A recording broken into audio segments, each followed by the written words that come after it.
jusqu'à aujourd'hui, eh bien, la RDC vit, n'est-ce pas, dans une situation de guerre permanente, guerre organisée, pilotée à partir de Kigali, avec des troupes et des milices qui vont piller les ressources minières de la RDC. Et donc, Voilà un peu, la réalité que vous êtes en train, globalement.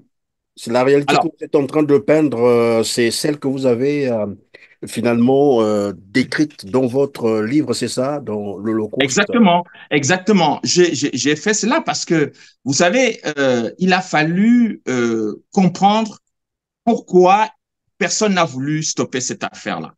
Et quand je le dis, et c'est une fois que j'ai compris ce qui s'est passé, je me suis donc mis à alerter, c'était un peu l'objet de votre première question, je me suis mis à alerter les pays, les hauts responsables de l'Afrique centrale en leur disant, faites attention, ce qui arrive à la RDC n'est pas un épiphénomène. C'est quelque chose de bien pensé, de bien réfléchi, c'est une stratégie qui va consister et effectivement à prendre le contrôle de ces pays. Et pourquoi j'arrive à cette mise en garde? C'est encore une fois de plus sur la base d'un travail de recherche minutieux et puis de ce que je peux appeler des rencontres heureuses. Le premier élément, c'est que je découvre pendant mon travail de recherche dans les archives de l'Élysée un rapport du chef d'état-major particulier du président Mitterrand, le général Keno. Que dit le général Keno? Il dit que les Tutsis du Rwanda, les Tutsis qui sont au pouvoir au Rwanda, cherchent à prendre le contrôle d'un certain nombre de pays dans la sous-région pour créer ce qu'on appelle un Tutsi-land, c'est-à-dire qu'un territoire qui est peuplé de Tutsis et qui tourne autour de la RDC et des pays potentiellement riches en ressources naturelles. Mais plus important, c'est que je me dis que il y a un élément que, pour vous Congolais, qui est très important, c'est que un certain nombre de militaires congolais ont participé à l'opération turquoise en 1994 au Rwanda. C'est-à-dire qui était l'opération multinationale qui avait vocation à faire stopper les massacres. Mais comme cette opération a été décriée par Kagame, en disant que c'était une opération qui visait à aider les génocidaires à aller au Congo, ce qui est faux, que cette opération visait à livrer des armes aux génocidaires, ce qui est encore faux, puisque même l'administration Clinton, à travers un rapport confidentiel, un mémorandum confidentiel de sous-secrétaire d'État George Moose, a dit que, effectivement, tous les services de renseignement américains avaient cherché à découvrir si les Français livraient des armes à l'est du Congo. Ils n'ont pas trouvé trace de ces armes livrées par le gouvernement français. Donc, évidemment, cette intoxication et ce mensonge grossier a tellement pris de l'ampleur que, eh bien, personne n'a plus jamais voulu témoigner, notamment les militaires congolais qui ont participé et qui ont vu ça. Donc, le problème, c'est que si les militaires congolais étaient intervenus à l'époque pour dire ce que eux ils avaient vu au moment de l'opération turquoise, on aurait dit, ah, ce sont des gens qui travaillaient pour la France, etc. et tout ça. Donc, je pense que les militaires, comme par principe, ils n'ont pas vocation à parler, eh bien, les militaires congolais étaient très informés de la façon dont Kagame a traité ses propres populations. Donc, j'ai essayé d'informer un certain nombre d'officiers supérieurs de l'armée congolaise en leur disant, faites attention avec ce que vos voisins de RDC sont en train de vivre. Il est possible que demain, vous soyez victime quand même aussi de la même chose, parce que vous êtes quand même un pays riche, vous n'êtes pas un pays pauvre. Vous avez le pétrole, vous avez aussi des ressources minières, et puis vous êtes un pays qui est sur le plan stratégique en Afrique centrale, qui peut facilement être contrôlé par des forces étrangères. Comme vous étiez en train d'expliquer, lorsque le Rwanda veut prendre possession d'un pays ou des terres, il passe toujours par certaines têtes ou des personnalités. Et vous disiez d'ailleurs qu'en Afrique centrale, généralement, c'est des jouisseurs, c'est des corrompus jusqu'à la moelle. Quelle analyse vous impose ce rapprochement de Denis Christel Sassou Nguesso avec Paul Kagame et de la présence de cette, il faut dire, conseillère, elle est présentée comme ministre, conseillère spéciale chargée des relations extérieures du Congo, alors qu'elle est évidemment rwandaise. Je ne suis pas xénophobe quand je dis ça, mais on veut bien comprendre quelle analyse cela vous impose.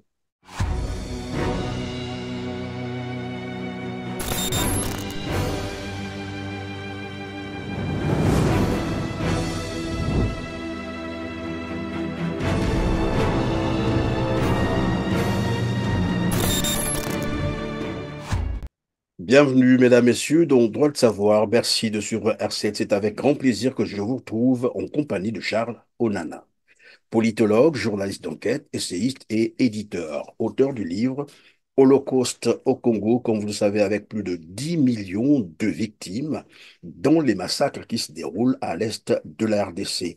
Un ouvrage préfacé par l'ancien ministre de la Défense français, Charles Millot. Bonjour Charles. Bonjour. Merci Charles d'être avec nous sur R7 et merci aussi de votre disponibilité. Alors vous êtes celui qui a commencé à alerter les gouvernants africains, notamment ceux de l'Afrique centrale, sur la politique expansionniste du Rwanda et de ses ambitions hégémoniques. Après l'expérience de la RDC et celle de la Centrafrique, où on voit visiblement que le Rwanda vient de prendre le contrôle des affaires, mais aussi des terres, désormais, c'est le Congo-Brazzaville qui est sous l'influence rwandaise. Est-ce que vous avez l'impression de ne pas avoir été écouté?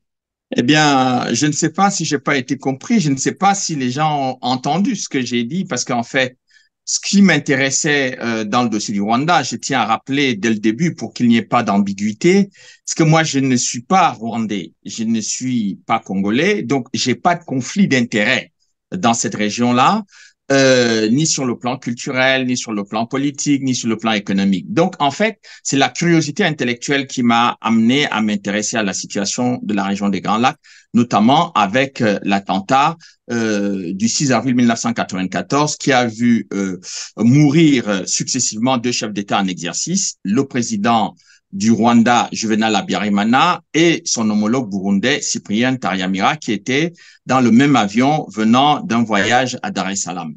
Donc, le silence qui entourait cet attentat est en tout cas l'élément central qui m'a amené à m'intéresser à cette région. Donc, je tenais à le préciser parce que ce que je dirais après, il faut pas que les gens aient l'impression que je prends parti pour tel ou que je suis contre tel. Je ne suis en fait contre personne et je ne prends parti pour personne.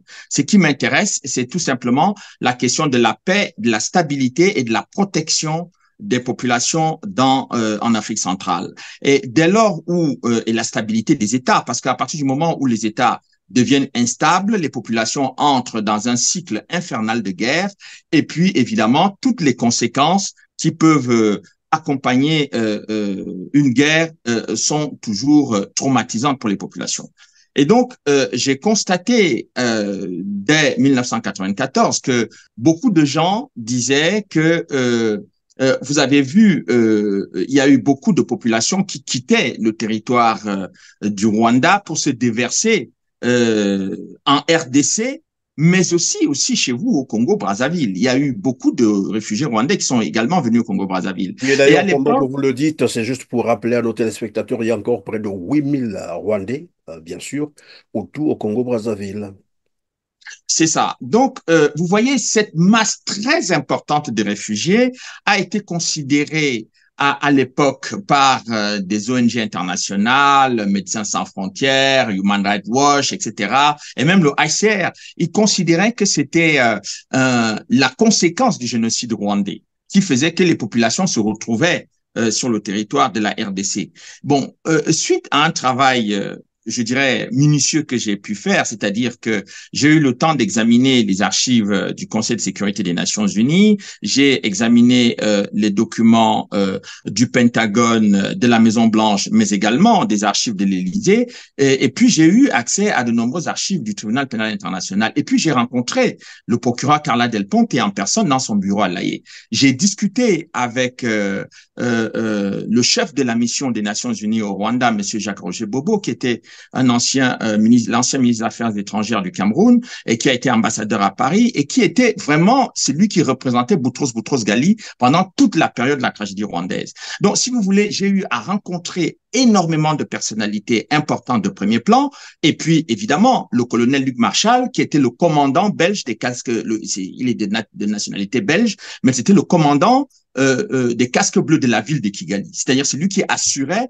la sécurité de la ville de Kigali et qui était en contact à la fois avec les deux parties, les deux belligérants, c'est-à-dire que la rébellion dirigée par Paul Kagame à l'époque, mais bien entendu aussi les membres du gouvernement rwandais.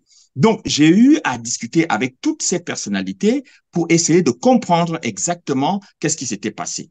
Mais en revenant sur les archives que j'ai eu à consulter, notamment les archives du Pentagone, il faut rappeler qu'à l'époque, les États-Unis soutenaient Paul Kagame dans sa prise de pouvoir violente par la guerre et qui a conduit à la fois à l'attentat, mais également aussi à prise de pouvoir sur le plan militaire dans un bain de sang effroyable à l'intérieur du génocide qu'on a pu voir. Donc, ce que j'ai Et là, découvert, c'est la gouvernance Clinton, c'est ça? exactement. Et donc, le président Bill Clinton était effectivement celui qui a soutenu la prise de pouvoir de Paul Kagame au Rwanda. Il les appelait avec Yoweri Museveni, donc le président ougandais. Bill Clinton, l'administration Clinton appelait d'ailleurs Kagame et M. Museveni à l'époque les Young Leaders, c'est-à-dire que c'était les nouveaux dirigeants que Washington voulait voir essaimer en quelque sorte en Afrique.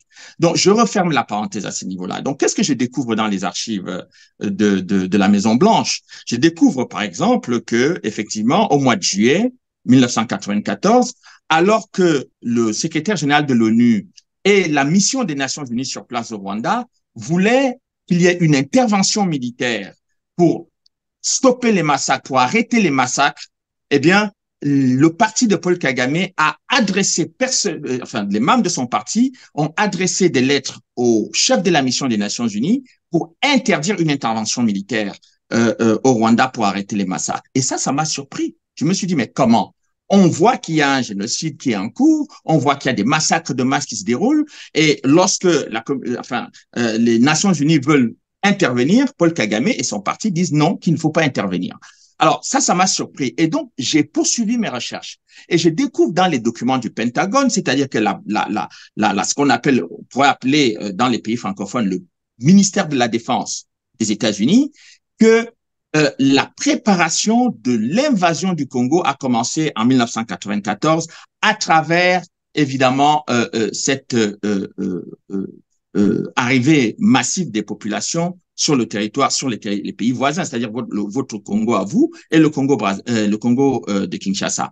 Mais pourquoi? Parce que quand vous analysez la façon dont Paul Kagame a occupé le territoire rwandais, c'est-à-dire qu'ils venaient de l'Ouganda, ils sont rentrés dans le pays, ils ont fermé la frontière avec le Burundi et ils se sont mis à pousser militairement les gens vers l'ouest du Rwanda. Et l'ouest du Rwanda, c'est la frontière avec la RDC. Et donc, quand vous voyez qu'il y a eu à peu près 4 millions, je dis bien 4 millions de personnes qui se sont déplacées sur le territoire congolais, et dans l'indifférence la plus totale d'ailleurs à cette époque-là, parce qu'on disait, on a demandé au président Mobutu d'ouvrir les frontières, de laisser ces populations s'installer. Sous Alors, ce que prétexte, j'ai bien appelé sûr, d'une mission humanitaire, c'est ça? c'est ça. Alors, le problème, c'est qu'on a fait croire que il fallait que les Congolais soient généreux, qu'ils accueillent leurs voisins qui sont menacés de guerre. Mais en fait, au lieu de stopper l'hémorragie au Rwanda, c'est-à-dire d'empêcher que les populations sortent du Rwanda, on les a laissés se déverser sur le territoire du Congo, justement pour dire que les génocidaires ont quitté le Rwanda pour aller se retrouver sur le territoire congolais. Bon, alors, quand vous voyez qu'il y avait des enfants de 2 ans, il y avait des bébés de 6 mois, il y avait des femmes enceintes, il y avait des grands-mères de 80 ans, 70 ans, des grands-pères de 70, 80, etc. Il y avait des infirmes, il y avait des handicapés. Donc, le Rwanda a dit toutes ces personnes étaient considérées comme des génocidaires. Est-ce qu'un bébé de 6 mois peut être considéré comme un génocidaire? Voilà comment Kagame a utilisé cette poussée massive des populations sur le territoire des deux Congos pour pouvoir prendre pied sur le territoire congolais. Et puis, qu'est-ce qu'il va dire plus tard? Il va dire que si la communauté internationale ne règle pas le problème des réfugiés, il ira lui-même faire le job. Et on a vu comment il a fait le job parce qu'il y a eu des bombardements massifs sur le territoire de la RDC et jusqu'à aujourd'hui, eh bien la RDC vit, n'est-ce pas, dans une situation de guerre permanente, guerre organisée, pilotée à partir de Kigali, avec des troupes et des milices qui vont piller les ressources minières de la RDC. Et donc, Voilà un peu la réalité que globalement. c'est la réalité que Alors, vous êtes en train de peindre, c'est celle que vous avez finalement décrite dans votre livre, c'est ça, dans l'Holocauste? Exactement, exactement. J'ai fait cela parce que, vous savez, il a fallu comprendre pourquoi personne n'a voulu stopper cette affaire-là. Et quand je le dis, et c'est une fois que j'ai compris ce qui s'est passé, je me suis donc mis à alerter, c'était un peu l'objet de votre première question, je me suis mis à alerter les pays, les hauts responsables de l'Afrique centrale en leur disant, faites attention, ce qui arrive à la RDC n'est pas un épiphénomène. C'est quelque chose de bien pensé, de bien réfléchi, c'est une stratégie qui va consister et effectivement à prendre le contrôle de ces pays. Et pourquoi j'arrive à cette mise en garde? C'est encore une fois de plus sur la base d'un travail de recherche minutieux et puis de ce que je peux appeler des rencontres heureuses. Le premier élément, c'est que je découvre pendant mon travail de recherche dans les archives de l'Élysée un rapport du chef d'état-major particulier du président Mitterrand, le général Quenu. Que dit le général Quenu? Il dit que les Tutsis du Rwanda, les Tutsis qui sont au pouvoir au Rwanda, cherchent à prendre le contrôle d'un certain nombre de pays dans la sous-région pour créer ce qu'on appelle un Tutsi-land, c'est-à-dire qu'un territoire qui est peuplé de Tutsis et qui tourne autour de la RDC et des pays potentiellement riches en ressources naturelles. Et donc, quand j'entends ça, je pense que c'est vraiment, c'est une analyse faite par un stratège militaire de haut niveau, mais je me dis, mais sur le plan numérique, c'est quelque chose de totalement infaisable. Et je rencontre le général Keno qui me confirme effectivement qu'il a eu des informations venant d'Ouganda qui attestent de ce propos-là. Et puis par la suite, je rencontre l'ancien ministre de la Défense du président Mobutu, M. Honoré Ngwanda, qui dit exactement la même chose. Mais alors qu'en fait, les deux personnes ne se sont pas parlé en tant que telles. Et puis, là où je vais être troublé, c'est lorsque je rencontre l'ancien ministre français de la coopération, le professeur Bernard Debré. Bon, je passe plus d'une heure avec lui dans son bureau à l'hôpital Cochin, parce qu'il était médecin. Et puis, il me dit, écoutez, monsieur Onana, j'ai rencontré des Tutsis du Rwanda, du Burundi et de l'Ouganda. Ils ont véritablement envie de créer un Tutsi-land dans la sous-région qu'ils veulent appeler tant soit la République des volcans ou quelque chose de ce genre. Et que la République démocratique du Congo est un espace très important. En tout cas, pour les pays à travers la République démocratique du Congo, qui sont des pays riches, les intéressent au plus haut point. Mais je suis troublé parce que je sais que le professeur Bernard Debré n'a pas l'habitude de dire des choses comme ça au hasard. C'est le fruit d'abord, dans ce qu'il me dit, c'est le fruit de ses contacts directs, personnels, avec des personnalités politiques de cette région. Mais je m'abstiens de parler de ça parce que je trouve ça tellement énorme que vraiment je me dis ce n'est pas possible. Et il finit par publier un livre intitulé Le Retour du Mwami, livre dans lequel il raconte cette expérience. Et là, je poursuis mes recherches. Et ce qui va définitivement me convaincre, c'est que je découvre dans les archives de la Maison-Blanche qu'il y a eu un rapport qui a été fait en novembre 1994 par l'ambassade des États-Unis à Kigali et qui était adressé au président Clinton, qui parlait effectivement de la mise en place de ce Tutsi-land. Je comprends donc que non seulement l'Élysée est au courant de ce projet, puisque le chef d'état-major particulier du président Mitterrand l'a dit, et il me l'a confirmé. Je constate que la Maison-Blanche également est au courant de ce projet, mais je suis surpris que personne n'en parle et que personne ne dénonce et que les gens voient le Rwanda prendre pied sur le territoire congolais et personne ne dit jamais rien. Mais plus important, c'est que je me dis que il y a un élément que, pour vous Congolais, qui est très important, c'est que un certain nombre de militaires congolais ont participé à l'opération turquoise en 1994 au Rwanda, c'est-à-dire qui était l'opération multinationale qui avait vocation à faire stopper les massacres. Mais comme cette opération a été décriée par Kagame, en disant que c'était une opération qui visait à aider les génocidaires à aller au Congo, ce qui est faux, que cette opération visait à livrer des armes aux génocidaires, ce qui est encore faux, puisque même l'administration Clinton, à travers un rapport confidentiel, un mémorandum confidentiel de sous-secrétaire d'État George Moose, a dit que, effectivement, tous les services de renseignement américains avaient cherché à découvrir si les Français livraient des armes à l'est du Congo. Ils n'ont pas trouvé trace de ces armes livrées par le gouvernement français. Donc, évidemment, cette intoxication et ce mensonge grossier a tellement pris de l'ampleur que, eh bien, personne n'a plus jamais voulu témoigner, notamment les militaires congolais qui ont participé et qui ont vu ça. Donc, le problème, c'est que si les militaires congolais étaient intervenus à l'époque pour dire ce que eux ils avaient vu au moment de l'opération turquoise, on aurait dit, ah, ce sont des gens qui travaillaient pour la France, etc. et tout ça. Donc, je pense que les militaires, comme par principe, ils n'ont pas vocation à parler, eh bien, les militaires congolais étaient très informés de la façon dont Kagame a traité ses propres populations. Donc, j'ai essayé d'informer un certain nombre d'officiers supérieurs de l'armée congolaise en leur disant, faites attention avec ce que vos voisins de RDC sont en train de vivre. Il est possible que demain, vous soyez victime quand même aussi de la même chose, parce que vous êtes quand même un pays riche, vous n'êtes pas un pays pauvre.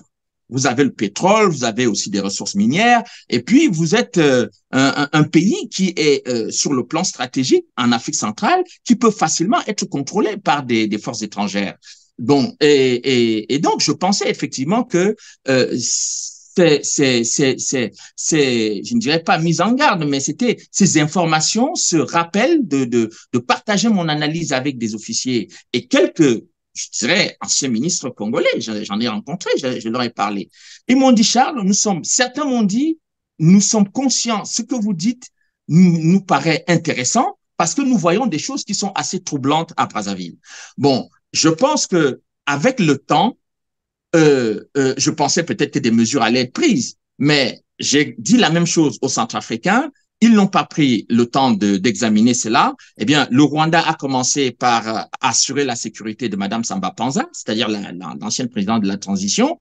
Et c'est comme ça qu'ils se sont retrouvés aujourd'hui dans la situation dans laquelle vous trouvez, où vous avez des Rwandais chez vous et vous Évidemment, ne savez comme vous pas. êtes en train d'expliquer, finalement, ce que vous redoutiez est arrivé, parce que finalement, aujourd'hui, c'est le cas de le dire, il y a tout de même une influence rwandaise au Congo-Brazzaville. On y reviendra tout à l'heure, mais je reviens sur ce que vous étiez en train d'expliquer tout à l'heure, comment Paul Kagame a poussé une partie de la population rwandaise vers la La RDC, RDC. et finalement, avec tout ce que vous avez eu à découvrir au niveau des États-Unis, est-ce que c'est pour dire que c'est un génocide qui était préparé bien à l'avant?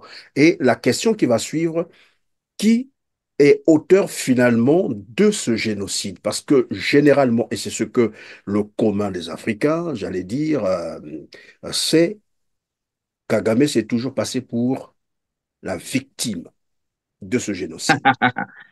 Exactement. Vous savez, c'est une question fondamentale.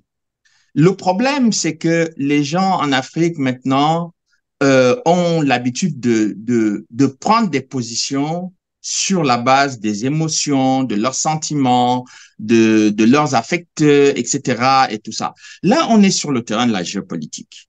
Ce n'est pas un terrain qui nécessite que vous soyez pour Clinton, contre Clinton, pour Chirac, contre Chirac, pour Denis Sassou Nguesso, contre le président Sassou Nguesso. Non, c'est vous regardez les données objectives de l'action politique. Et vous regardez le jeu qui se joue dans l'arrière-cour, qui n'est pas nécessairement visible au premier plan et qui ne fait pas l'objet de débats médiatiques. Et quand vous découvrez cela, vous comprenez que les objectifs qui sont sur la table et qui concernent les grands acteurs, eh bien, sont un peu difficiles à comprendre si vous les prenez uniquement avec légèreté, etc. La question que vous posez, vous savez, l'une des premières personnes qui a posé cette question ou qui a évoqué l'hypothèse sur cette question-là, c'est le procureur Carla Del Ponte. Je vous ai dit, je l'ai rencontrée dans son bureau à l'Aïe et elle m'a fait beaucoup de confidences. Les premières confidences qu'elle m'avait faites, c'était que, en fait, lorsqu'elle est venue la mission des Nations Unies disait que les massacres qui se sont déroulés au Rwanda en 1994 et dans les pays voisins devaient faire l'objet de poursuites entre le 1er janvier et le 31 décembre 1994, c'est-à-dire pendant un an. Mais le premier élément qui est sorti des enquêtes du tribunal, c'est l'attentat du 6 avril dont je vous ai parlé en début d'émission. Mais l'attentat du 6 a eu lieu entre le 1er janvier et le 31 décembre. Donc, c'est un acte qui c'est un acte de terrorisme qui rentre dans le cadre des compétences du tribunal pénal international. Mais le tribunal pénal international s'est dessaisi de cette affaire-là. Vous voyez, il y avait quand même 2 chefs d'État en exercice qui ont été tués ce jour-là. Bon, Carla Del Ponte, qu'est-ce qu'elle va dire par la suite? Elle va faire une déclaration dans la presse, elle va dire, si il se trouve que c'est Paul Kagame qui a abattu l'avion pour ces gens le 6 avril 1994, alors toute l'histoire du génocide doit être réécrite. C'est le procureur Carla Del Ponte qui le dit, ce n'est pas Charles Nana. Donc, quand vous entendez cette déclaration-là, vous comprenez qu'il y a un problème entre le discours officiel qui est tenu depuis 30 ans et une partie de la réalité des faits qui est occultée. Je vous rappelle que jusqu'à ce jour, officiellement, on ne sait toujours pas qui a tué les 2 présidents du Rwanda et du Burundi le 6 avril 1994, parce qu'il y a eu 5 enquêtes. 2 enquêtes du tribunal pénal international qui ont été abandonnées, une enquête de l'auditorat militaire belge qui a été étouffée, 2 enquêtes françaises et une enquête espagnole. Donc, l'enquête espagnole, quand je dis 5 enquêtes, je parle des enquêtes judiciaires. Donc, l'enquête de l'auditorat militaire belge, c'était une enquête, je dirais, purement technique, même si les Belges ont quand même initié cette enquête-là. Mais, évidemment, que Paul Kagame a refusé que le juge Van Winsen, qui était l'auditeur militaire belge, qui était en charge de cette affaire, aille jusqu'au bout. Le juge a dit cela au terme de sa mission, que les autorités en place n'ont pas voulu qu'il enquête sur l'attentat. Donc, les 2 enquêtes qui ont été menées par les Nations Unies, le juge Harbour, qui était la juge canadienne, a dit elle-même au terme de sa mission devant le tribunal pénal international qu'il y a eu des pressions de Kigali pour que cette enquête n'aille pas jusqu'au bout. Donc, vous voyez que quand vous avez autant de pression venant toujours du même endroit, quand vous n'avez rien à vous reprocher, vous n'étouffez pas l'enquête. Et je me souviens d'ailleurs d'un livre qui avait été écrit tout au début, je crois en 1996, et qui était une longue interview de Kagame, interview dans laquelle Kagame disait que cet attentat était sa priorité. Comment quelque chose qui est supposé être votre priorité en 1996 devient un non-événement qui ne vous intéresse plus et sur lequel vous exercez des pressions 10 ans, 5 ans ou 20 ans après? Donc, on est au cœur d'un mensonge d'État qui a été organisé sur la mort de 2 chefs d'État africains. Premier point. Deuxième point, quand vous parlez des conséquences qui sont liées à ces génocides, mais écoutez, vous savez, il y a une règle dans les enquêtes criminelles. La question qu'on pose, que n'importe quel bon enquêteur criminel, c'est toujours de se dire à qui profitent ces crimes. Pour l'instant, celui qui a remplacé le président Habyarimana assassiné au Rwanda, c'est le président Paul Kagame. Jusqu'à présent, et figurez-vous qu'il a modifié la Constitution pour se représenter jusqu'en 2035. Donc, lui, il partait en 94 en disant « il vient chasser la dictature », c'est-à-dire quelqu'un qui est au pouvoir depuis 1973. Maintenant, il a passé beaucoup plus de temps que le président Habyarimana, qui lui est arrivé au pouvoir entre 1973 et 1994. Lui, il est au pouvoir depuis 1994 jusqu'en 2024. 30 ans. Donc, cherchez où est l'erreur. Qui est aujourd'hui le dictateur? Qui est le démocrate au Rwanda entre Habyarimana et Paul Kagame? Donc, vous voyez que on n'est pas simplement dans un mensonge d'État, comme je l'ai dit dans l'affaire de l'attentat, on est dans un mensonge d'État et d'une grande escroquerie sur la question de la mise en place d'une démocratie au Rwanda, puisque Madame Victoire Ingabire, toutes les personnes qui ont voulu se présenter aux élections au Rwanda, notamment 2 femmes, elles ont été emprisonnées. Alors, tout à l'heure, vous vous êtes posé la question, et elle est légitime en plus, à qui profite le crime? Et vous l'avez démontré que finalement, le crime a profité à Paul Kagame. Mais vous parliez également de 5 enquêtes, c'est quand même beaucoup, qui ont été étouffées. Quels sont les moyens que dispose finalement Paul Kagame pour étouffer les enquêtes internationales? Parce que là, c'est un problème. Le Rwanda agit en tant que qui? Est-ce qu'il est seul ou il a des forces qui, voilà, qui le soutiennent? Votre question est, je dirais, l'essentiel de la question que tout le monde devrait se poser en Afrique. Qui connaissait le Rwanda avant 1994 en Afrique, de manière générale? Les gens entendaient le mot Rwanda, ils savaient que c'était un pays quelque part en Afrique de l'Est. Mais personne ne connaissait ce pays. Mais comment un petit pays enclavé comme le Rwanda a pu, réputé par ses massacres de masse et ses crimes contre l'humanité, comment ce pays-là, le responsable de ce pays-là est devenu le chouchou de la communauté internationale en l'espace de 30 ans? Je constate tout simplement que le poids que le Rwanda a pris depuis l'arrivée au pouvoir de Paul Kagame, je vous ai dit en début d'émission qu'il était soutenu par l'administration Clinton. Vous avez vu que quand il y a eu euh, des problèmes au Zimbabwe à l'époque, tous les médias du monde entier se sont mis à attaquer le président Mugabe.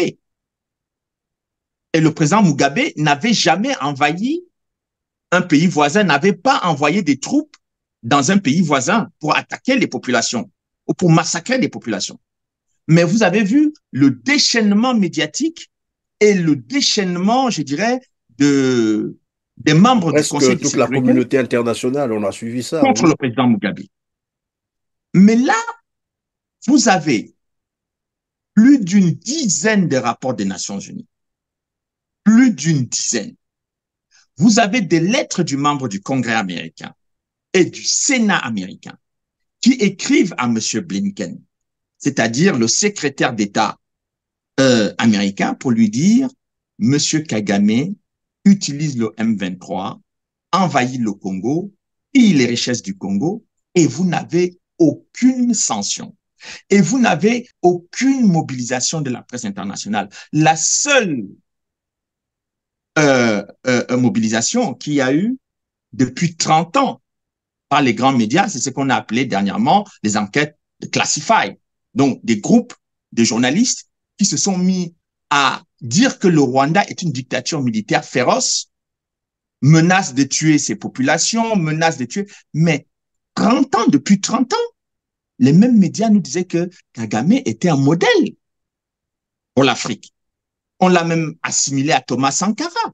Mais à un moment donné, j'ai eu l'impression que que je perdais mes bras, que je perdais ma tête. À quel moment les Africains ont vu Thomas Sankara attaquer un pays voisin avec les armes? À quel moment ils ont vu Thomas Sankara ou le président Rawlings ou longtemps avant lui Kwame Nkrumah, qui sont connus comme étant des panafricanistes? À quel moment ils ont vu ces gens-là aller piller ou envoyer des troupes pour aller piller un pays voisin? Est-ce Comment les qu'en Africains peuvent... l'assimilant à Thomas Sankara ou à Jerry Rawlings, c'est une façon de dire que c'est un panafricain, c'est ça? Ou un Mais panafricaniste? absolument. Mais oui, mais ils ont dit, à un moment donné, ils ont dit, et ça fait partie de la propagande de Paul Kagame lui-même, il disait qu'il tient tête à la France. Alors là, quand vous dites que vous tenez tête à la France, vous avez tous les Africains qui vous tombent dans les bras, etc. Mais il tient tête à la France comment? Sur quoi? Et ils sont obligés, mais on ne les entend plus maintenant depuis qu'ils envoient les bras dessus avec le président Macron partout, installé au Mozambique avec l'aide de le soutien à Total. Et là, les Africains ont perdu leur langue. Ils ne vous disent plus que c'est un panafricaniste. Donc, je pense vous avez vu que un autre élément qui est important pour aider les gens à comprendre la propagande. Vous avez vu que le Paris Saint-Germain fait la propagande pour le Rwanda. Vous avez vu que sur les maillots, vous avez vu que Arsenal fait de la publicité pour le Rwanda. Mais est-ce qu'en Afrique, les Africains ont déjà vu un club rwandais briller sur le terrain du football? Le Congo-Brazzaville, le Congo-Kinshasa, ça a été des grands pays de footballeurs. Mais comment on peut vous parler du Rwanda en matière de football au point d'avoir des très grandes équipes comme ça qui sponsorisent l'image du Rwanda? Donc, vous voyez que on est dans une escroquerie, mais d'une ampleur phénoménale, qui fait que tout le monde a peur de parler du Rwanda. Pourquoi? Et c'est là où je réponds à votre question. C'est que, eh bien, quand vous avez les États-Unis, la Grande-Bretagne, la France, derrière le Rwanda, et même des pays comme le Canada, il n'y a plus personne qui va bouger. Il n'y a personne qui va bouger.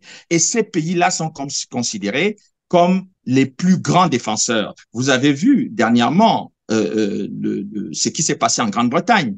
Vous avez vu qu'il y avait le Premier ministre sortant. Ils ont fait une loi pour demander effectivement que les réfugiés, migrants. Oui. les migrants, mais que personne ne veut en Grande-Bretagne, on les envoie au Rwanda. Alors que dans le même temps, on nous dit que le Rwanda est un petit pays qui ne peut pas absorber beaucoup de... Mais quel est le profil des gens, parmi les gens qui étaient les migrants qu'on envoyait là-bas? Ce sont des gens qui venaient d'Afghanistan, qui avaient fait la guerre en Afghanistan.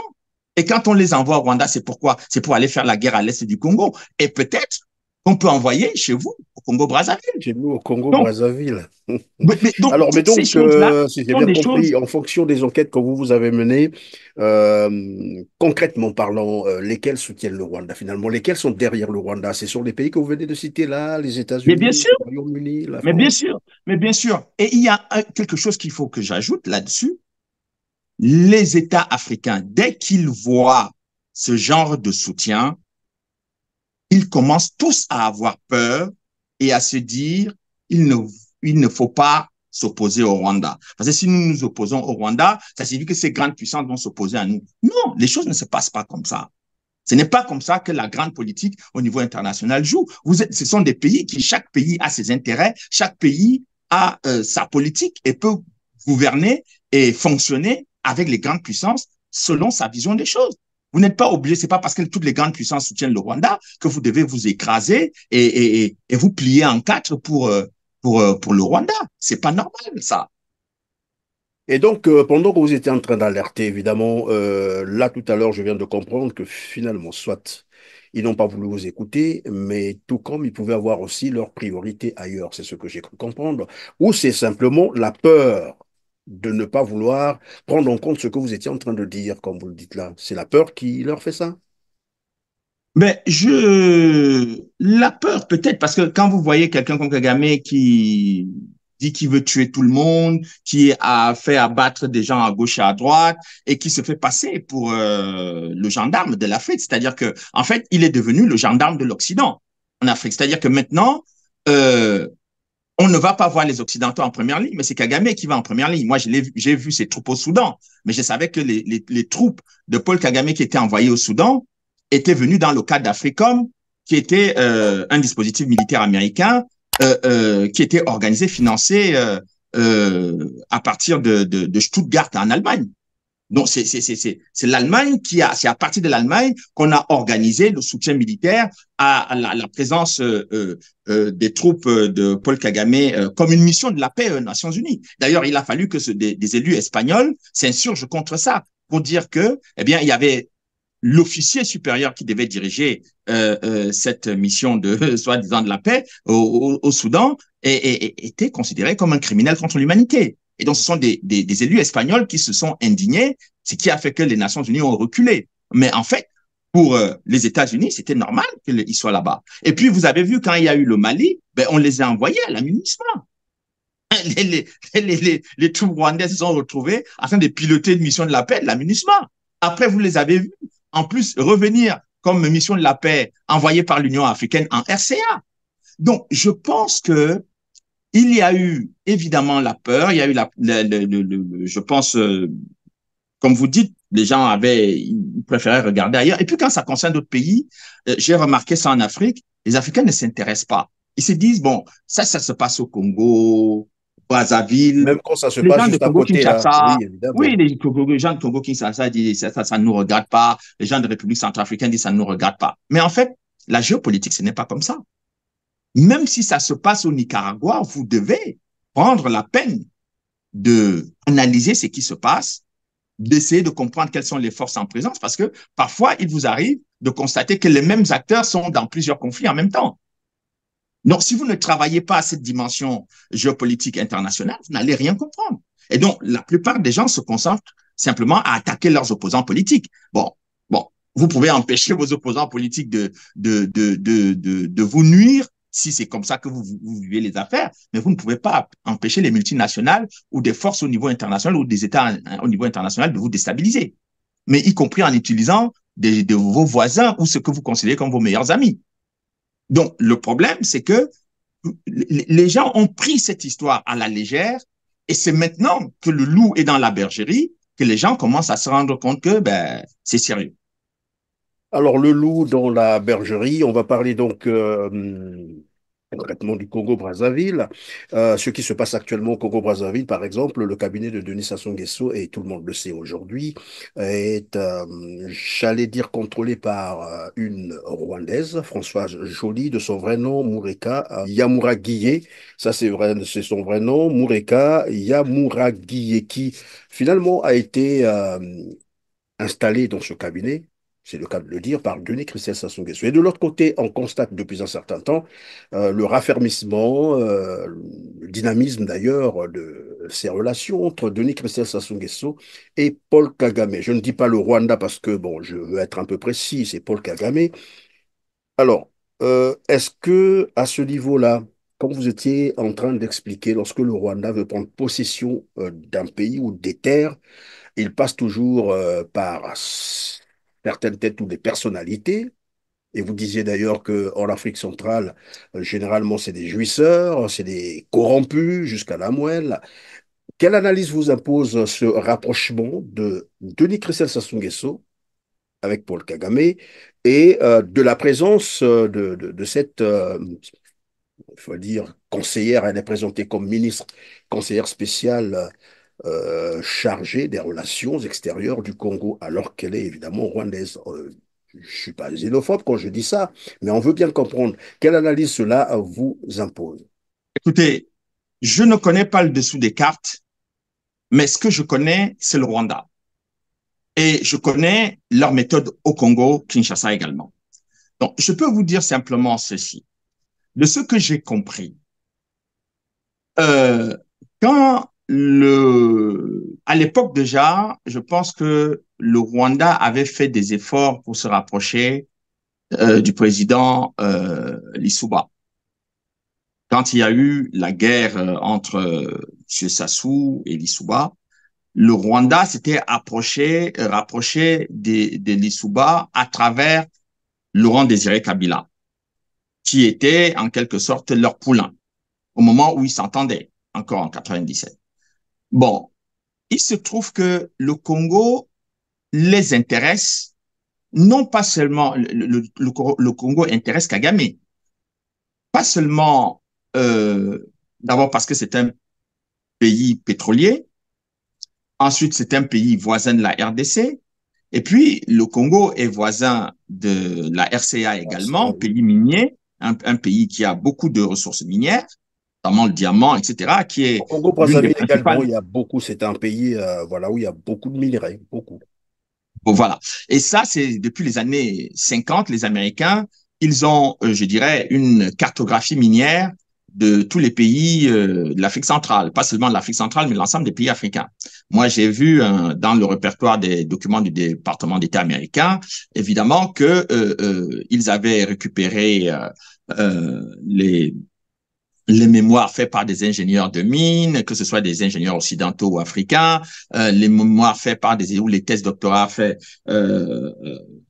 des thèses faites par des étudiants africains ou par des ingénieurs. Donc, le département d'État américain a une configuration, je dirais, à peu près juste de l'état du sous-sol des pays de la sous-région. Donc, évidemment, le Rwanda en poussant Kagame au pouvoir et en le soutenant comme on l'a soutenu depuis de nombreuses années, le but est que Kagame fasse en quelque sorte, et c'est pas que, c'est ce qu'il fait en fait. Il fait de la sous-traitance pour certaines grandes puissances, notamment celles qui le soutiennent, mais aussi pour un certain nombre de multinationales. Et cela est très bien documenté dans les rapports des Nations Unies. Et quand vous lisez ces rapports-là, vous comprenez que Kagame approche les États de plusieurs façons. Ils se sont rendus compte qu'en Afrique centrale, il y a un problème de fragilité des pouvoirs, c'est-à-dire que les pouvoirs ou des gens qui ont mis très très longtemps au pouvoir, ils créent une situation autour d'eux qui est une situation d'angoisse d'être renversés. Et donc, ils essayent de vous faire comprendre que nous, on peut assurer votre sécurité, empêcher que on vous renverse facilement, soit vos opposants, soit des tiers. Bon. Donc, il s'était rapproché de Madame Samba Panza en République centrafricaine de cette manière-là. Parce qu'il y avait un climat de guerre civile et un climat d'instabilité au niveau de l'État qu'ils ont laissé penser qu'ils allaient assurer la sécurité de Madame Samba Panza pour que, eh bien, plus. Et donc, quand ils ont fini sur ce registre-là, ils sont passés avec le président Touadéra de la même façon en disant qu'ils peuvent assurer la sécurité, etc. et tout ça. Donc, ils ont, je dirais, une approche sécuritaire d'une part, mais ils ont une autre approche qui est infiniment plus subtile encore, mais qui est l'approche de pousser la gente féminine. C'est ce que un diplomate européen disait, appelait avec beaucoup d'élégance la diplomatie du canapé. Donc, c'est un peu ce que le Rwanda a été. Voilà comment ils ont fonctionné en République démocratique du Congo. Et ça, je le dis, je le dis sans connaître la situation particulièrement au Congo-Brazzaville. Mais vous savez que pour les généraux, avant que Mobutu ne soit renversé, la plupart des généraux du Zaïre à l'époque avaient un deuxième bureau qui était une femme proche du FPR ou qui était une militante du FPR, du parti de Kagame.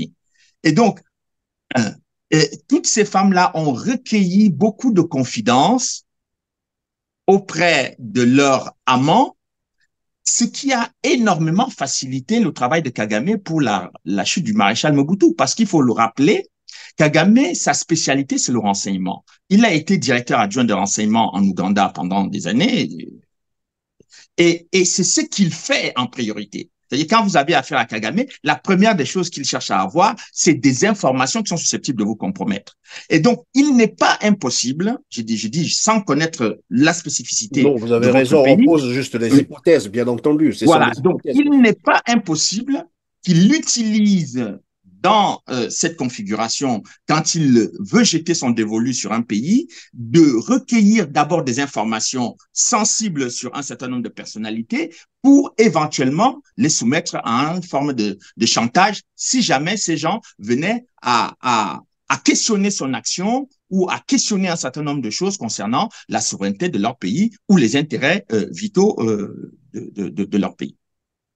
Ben, je crains seulement que finalement Denis Sassou Nguesso soit déjà compromis. Je crains, je dis bien je crains, ce sont des hypothèses que je pose. Alors, ils ont donc acquis des terres au Congo-Brazzaville. C'est d'ailleurs l'affaire qui défraie actuellement la chronique au Congo-Brazzaville. Plus de 980 kilomètres carrés des terres. Et d'ailleurs, je vous propose de suivre cet extrait. En fait, c'est un reportage de la télévision rwandaise et on revient sur le plateau pour que vous nous disiez ce que vous en pensez. Suivez. Les entrepreneurs et autres membres du secteur privé du Rwanda ont visité récemment les terres que le Congo-Brazzaville a offertes au Rwanda, des terres plus grandes que la ville de Kigali pour être exploitées. Après cette visite, ils ont décidé d'en faire bon usage en investissant dans des activités agricoles qui incluent l'élevage en prenant note de la fertilité de ces terres. Patrick Nividandi nous en fait le point. Entre le 4 et le 8 mars de cette année, certains membres du secteur privé du Rwanda ont visité le Congo-Brazzaville et ont découvert les deux terrains qui appartiennent désormais au Rwanda avec une superficie combinée de 980 km². Nous voulons être le premier à commencer à faire des affaires au Congo-Brazzaville en tant qu'entreprise Sinagera et nous croyons que nous pouvons y cultiver et transformer du piment pour pouvoir vendre dans la région et profiter des ports pour l'exportation, à tel point que nous pourrons envoyer ces piments vers le Rwanda. J'ai décidé d'y aller et de cultiver du maïs, du soja et des arachides car le sol y est très fertile. Nous sommes allés sur leur marché et nous avons constaté qu'ils importaient de la nourriture depuis la France et d'autres pays voisins. Nous avons fait une étude de faisabilité et ce projet est désormais en cours. Mais il ne fait aucun doute que le marché est une véritable potentialité. Cette initiative a été déclenchée par une visite effectuée par le président Paul Kagame au Congo-Brazzaville au mois d'avril il y a 2 ans. Suite à cette visite, par réciprocité, le président Denis Sassou Nguesso du Congo-Brazzaville avait visité le Rwanda en juillet de l'année suivante. Le monde des affaires au Congo-Brazzaville nous a réservé un accueil chaleureux et s'est dit impatient de travailler avec nous pour satisfaire le marché local, régional et au-delà à travers le port de ce pays, le reste du monde. Je remercie donc le président de la République d'avoir travaillé et fait en sorte que nous obtenions ces terres tout en veillant à nos intérêts comme il le fait toujours. Nous étions sans voix quand nous sommes arrivés ici et maintenant nous devons cultiver et rendre cette terre productive. Il y a ici beaucoup de potentialités dans ce projet et cela peut résoudre nos problèmes de sécurité alimentaire et aider également d'autres pays tout en donnant plus de revenus à nos investisseurs. Mais c'est quelque chose que nous devons faire correctement et ensemble. Voilà, alors vous me disiez que lorsqu'ils achètent les terres, c'est qu'ils ont préparé le terrain depuis fort longtemps, soit par infiltration, par corruption.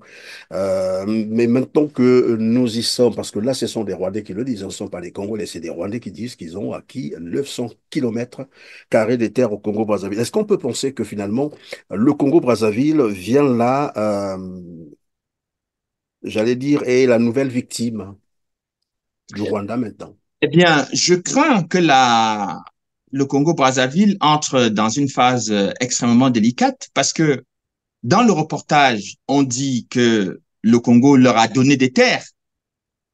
Qui sont désormais leurs terres. Voilà. Et d'un autre côté, on dit qu'il y a eu un contrat joint venture signé entre une entreprise Crystal Venture, donc qui est une entreprise, on dit de droit congolais, hein, c'est droit congolais. Mais en fait, mais c'est bizarre, avant de continuer, vous êtes en train de rire. Apparemment, il y a quelque chose qui cloche. Mais écoutez, vous avez 2 sons de cloche. Les Rwandais disent une chose et une partie des Congolais qui sont mêlés ou qui connaissent ces dossiers dit autre chose. Donc, ce qui est important pour vous au Congo, c'est qu'il y ait un débat clarificateur de cette situation. Parce qu'il s'agit, je pense, l'acquisition des terres, les terres, c'est une question de souveraineté nationale. J'ai entendu un certain nombre de personnalités congolaises, donc que ce soit l'économiste Monsieur Mirassa ou l'ancien ministre Dzong qui pose la question de la souveraineté. Voilà, tout à fait. Voilà, qui pose la question de la souveraineté du Congo. Donc, quand il y a une question qui touche à la souveraineté du Congo, je pense que le minimum que les autorités congolaises, bon, moi, je pars toujours de l'idée, moi, étant étranger, je ne connais pas le dossier, je ne connais pas ce dossier avec ses subtilités, mais je pars de l'idée que si les autorités congolaises n'ont rien à se reprocher, il faut ouvrir un débat national et montrer les pièces aux Congolais pour que les Congolais se fassent leur opinion de façon objective sur cette question. Et ça va couper court aux supputations, aux hypothèses, etc., etc. Bon, le débat sera clos ou ouvert, mais peu importe. Mais au moins, il y aura la possibilité que un débat au niveau national puisse s'ouvrir. Et de donner aussi la parole à des experts congolais, parce que je pense qu'il y en a, que ce soit sur les questions je dirais, foncières qui sont rompues, n'est-ce pas, au droit foncier congolais et qui peuvent expliquer effectivement la nature de ce type de contrat. Voilà quelles sont ses implications à court, à moyen ou à long terme. Et puis, donner la possibilité aussi aux juristes qui sont aussi des observateurs avertis du droit congolais, de la souveraineté du Congo, qui peuvent vous dire, dans le cadre de ce type de contrat, voilà les implications eh bien, que le Congo encourt et que par rapport à ça, si les autorités congolaises ont fait une erreur, mais il n'est pas mauvais de corriger cette erreur en disant non, non, non, non, nous, on croyait que c'était ça, mais finalement, en écoutant les juristes et les spécialistes du droit foncier, eh bien, on peut penser que ça va être comme ça. Donc, il ne faut pas que les autorités congolaises aient peur si elles se sont trompées, mais si elles ne se sont pas trompées, eh bien, il serait aussi bon qu'elles ouvrent le débat et qu'elles permettent aux Congolais de débattre sereinement d'une question qui concerne les intérêts vitaux du Congo. Et d'ailleurs, c'est ce que prévoit la Constitution congolaise du 25 octobre 2015. Normalement, la population congolaise doit se prononcer par voie de référendum. C'est le cas maintenant de mettre ces accords à la disposition, bien sûr, de la population, que chacun puisse comprendre un peu les contours de ces accords. Et c'est le débat qui a eu, je crois, hier seulement. Là, hier, c'était donc le 9 août 2024 à l'Assemblée nationale. Questions-réponses au gouvernement. Et nous avons suivi l'intervention d'une députée, Madame Munari Mabonzo, bien entendu, que je vous laisse suivre et on revient sur le plateau. Écoutez ce qu'elle a dit. Monsieur le Premier ministre, gouverner, c'est prévoir.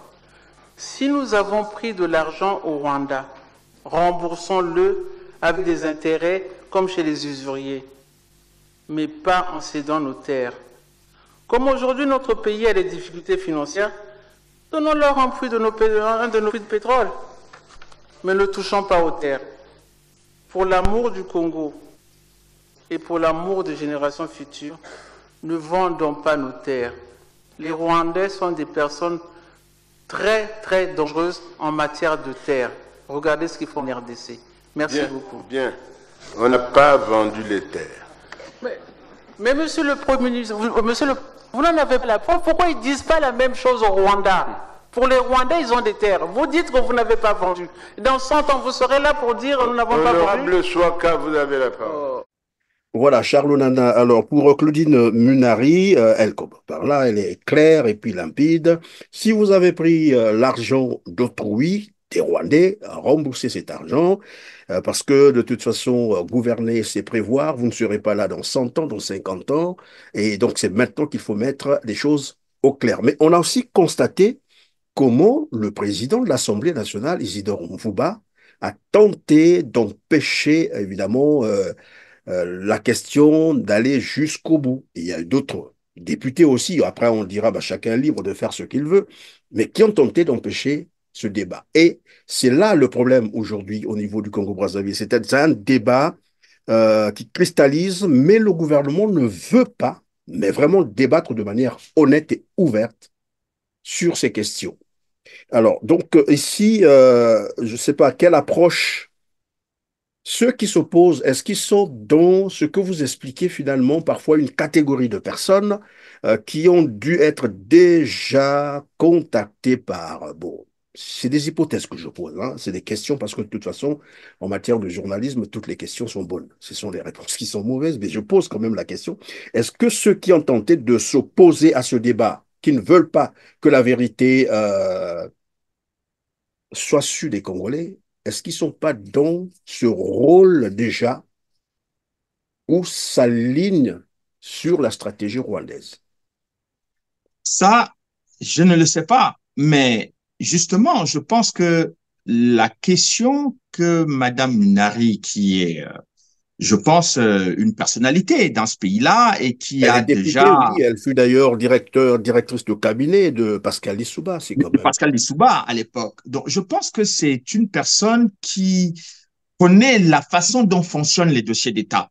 D'une certaine manière, si je me fais une idée de ce qu'elle a, ce qu'ont pu être ses fonctions à l'époque où elle a été directrice de cabinet du président Lissouba. Donc, c'est quelqu'un qui connaît comment fonctionnent les dossiers d'État. Et donc, quand elle pose une question comme celle-là à l'Assemblée nationale et la façon dont c'est formulé, eh bien, ça laisse entendre, mais je pense d'ailleurs que elle n'incrimine personne, en fait. Elle fait comprendre que si, évidemment, le Congo, les autorités congolaises, d'ailleurs, c'est un peu ce que je disais tout à l'heure, s'il y a eu une faute, c'est-à-dire que s'il y a eu un prêt qui a été consenti par le Une Congo erreur à travers... d'appréciation, ça peut être une Bon, erreur voilà. d'appréciation. Bon, voilà. Il y a la possibilité de le dire aux Congolais et de s'organiser parce que le Congo a quand même les capacités, même si pour l'instant il y a quelques des difficultés financières, mais le Congo a les capacités de pouvoir trouver les moyens de rembourser cette dette s'il s'agit d'une dette qui a été contractée. Mais s'il s'agit des questions de terre, eh ben, dans ce cas, il faudrait qu'il y ait une discussion, au moins qu'il y ait une explication convaincante. Parce que je pense que la vraie question aujourd'hui, et c'est ce qui qui a derrière la question de Madame Bounari, c'est que les explications que les autorités congolaises ont déjà données ou essayent de donner ne sont pas suffisamment convaincantes pour que le chapitre soit clos. Donc, je crois que effectivement, au lieu de laisser l'abcès continuer d'enfler, il est peut-être beaucoup plus, je sais pas, moi je ne donne pas, j'ai pas la prétention de donner des conseils aux Congolais, mais en tant qu'observateur extérieur, quand j'écoute les Congolais les uns et les autres, ceux qui ne veulent pas le débat et ceux qui veulent le débat, je me dis, le pays gagnerait plutôt à avoir le débat que de ne pas en avoir. D'autant plus qu'il me semble que M. Djong, qui était aussi un ancien ministre, qui connaît aussi comment fonctionnent les dossiers d'État, avait adressé une lettre, je pense, aux sénateurs et aux parlementaires congolais pour leur dire que, eh bien, il est nécessaire que nous sachions exactement ce qui se passe dans cette affaire-là. Je ne sais pas s'il a eu des réponses à la fois du Sénat et de L'Assemblée. de l'Assemblée nationale, mais toujours est-il que les gens qui interpellent, à la fois par leur qualité et par leur expérience, ne sont pas des gens qui formulent les choses de façon agressive, mais se servent à la fois de leur expérience et des textes en vigueur dans le pays pour permettre l'ouverture d'un débat serein si effectivement, puisqu'il s'agit d'une situation qui touche à la fois à la sécurité des populations congolaises, à la souveraineté de l'État congolais, mais aussi, je dirais, aux droits fonciers de la République du Congo. Alors, Charles Onana, nous allons presque à la fin de l'heure. Et voilà, on revient donc sur votre activité, parce qu'évidemment, vous maîtrisez très bien la question rwandaise. Vous avez beaucoup écrit sur cette question. Tout à l'heure, je rappelais que vous êtes auteur d'ailleurs du livre Holocauste au Congo. Est-ce que cela ne vous fait pas de, j'allais dire, l'adversité contre le Rwanda, par exemple? Est-ce que vous ne subissez pas, par exemple, des menaces du genre... Oui, ben vous Tout à savez, l'heure, vous avez dit, les gens ont peur quand même du Rwanda. Mais vous, vous osez tout de même mettre le pied dans le plat, comme on le dit. mais vous savez, moi je n'interviens pas dans ces histoires-là comme quelqu'un qui est partisan, comme je vous ai dit au début. J'interviens comme un observateur qui souhaite la paix en Afrique centrale, qui veut voir les populations de cette région aussi prospérer, parce que les populations en Afrique centrale ont le droit de vivre décemment, ont le droit de vivre en paix, en sécurité, et ont le droit de vivre dignement. Donc, il n'est pas normal que ce soit des pays que ce soit des populations, des peuples qui sont assis sur des océans de richesse et qui vivent et qui continuent de vivre dans une misère noire. C'est quelque chose qui n'est pas acceptable, je dirais, humainement parlant, intellectuellement, ça ne se comprend pas. Et puis, évidemment, je pense que, en plus, les populations en Afrique centrale ne sont pas des gens qui veulent vivre dans des hôtels 5 étoiles, 10 étoiles. Ce sont des gens qui ont envie de vivre normalement, décemment, c'est tout, et envoyer leurs enfants à l'école, etc. Donc, si vous voulez, le président Kagame a formulé récemment des menaces de mort contre moi très publiquement, hein, avec Madame Ingabire, dont son opposant. Donc, déjà, il me prend pour un opposant rwandais. Moi, je suis pas rwandais. Je n'ai commis aucun crime, aucune infraction au Rwanda. Donc, menacer de mort quelqu'un qui... D'ailleurs, je me souviens à l'époque, pour ceux qui ont la mémoire courte, je disais toujours que l'attentat, parce que tout mon travail a démarré sur l'affaire de l'attentat contre deux chefs d'État en exercice. Vous vous imaginez, si votre père il est président et qu'il est tué dans un attentat d'avion, mais vous ne pouvez pas être mécontent qu'un journaliste ou qu'un politologue enquête sur cette affaire, surtout que quand on veut organiser le silence. Et donc, j'ai toujours dit que si c'était Kagame qui se trouvait dans un avion le 6 avril 1994 et que cet avion était abattu, je ferais exactement la même enquête, mais sans état d'âme. Donc, il se trouve que les menaces qu'il profère publiquement, en plus d'autres formes de menaces diverses et variées depuis plusieurs années, ben, cela ne m'impressionne pas du tout parce que, en fait, ce qui est plus important, c'est de savoir que, eh bien, le président rwandais, il est comme tous les autres. Il n'est qu'un être humain, ni plus ni moins. À l'époque, les gens pensaient que le président Bokassa était un type très important. Il a fini sa vie comme il a fini. D'autres pensaient que le président Mobutu était quelqu'un de très important. Il a fini sa vie comme il a fini.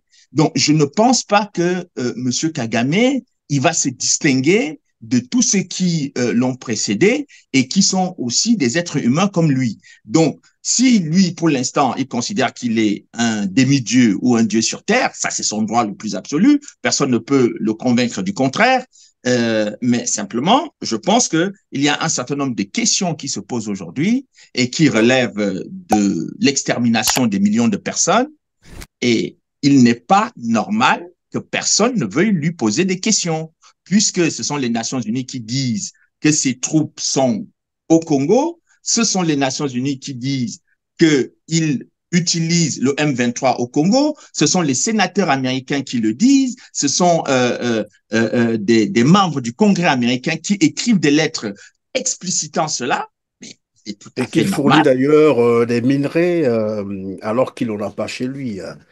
Mais oui, mais le Rwanda est devenu un pays exportateur de coltan, alors qu'il n'a pas un gramme de coltan dans son sous-sol. Donc, enfin, je veux dire, en fait, l'économie rwandaise aujourd'hui est devenue une économie de prédation.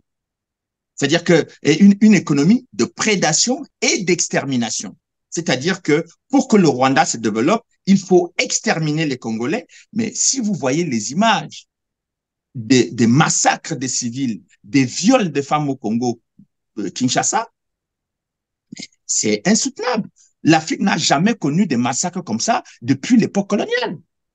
Et je ne comprends pas que les Africains continuent de regarder ça comme si c'était un spectacle. Mais d'ailleurs, pendant que vous le dites, c'est un partenaire que tout le monde devrait normalement redouter, mais curieusement, et c'est ce que les Congolais ne comprennent pas, pourquoi est-ce que le gouvernement de Brazzaville s'est rapproché de Paul Kagame, c'est le cas de le dire, alors que tout le monde sait que il est, s'il n'est pas complice, mais tout de même c'est ce que dit l'ONU ou le Conseil de sécurité, qu'il soutient la rébellion à l'est de la RDC.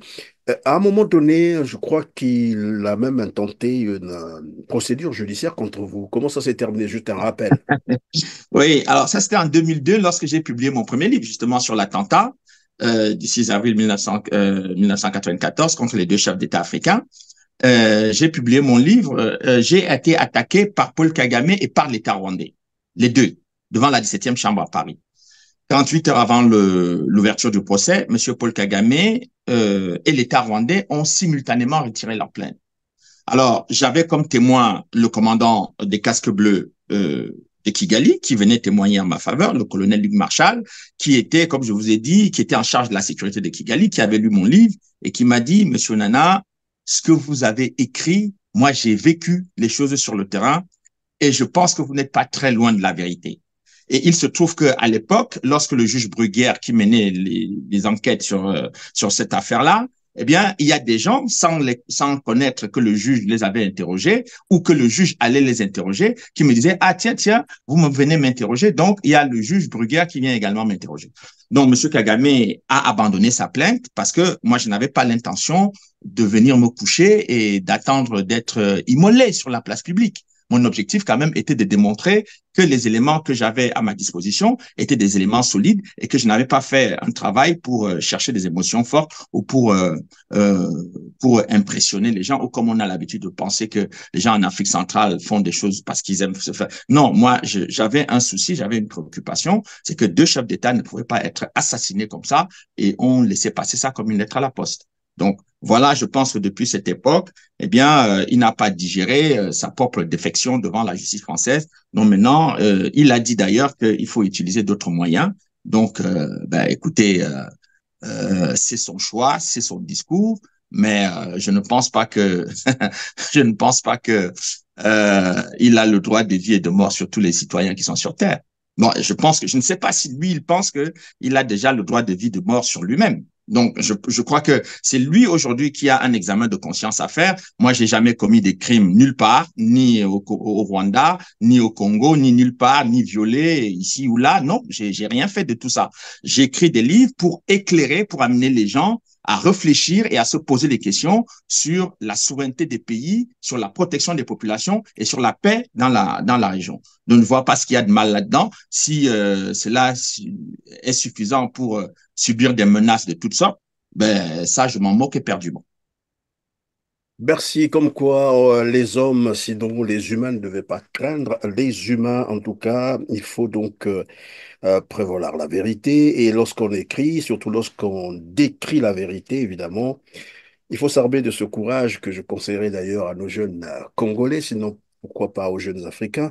Merci Charles Onana d'avoir été avec nous. Je rappelle à nos téléspectateurs que vous êtes politologue, journaliste d'enquête, essayiste et éditeur, auteur du livre Holocauste au Congo, préfacé par l'ancien ministre de la Défense français Charles Millon. Ça a été vraiment un plaisir de vous avoir eu sur R7.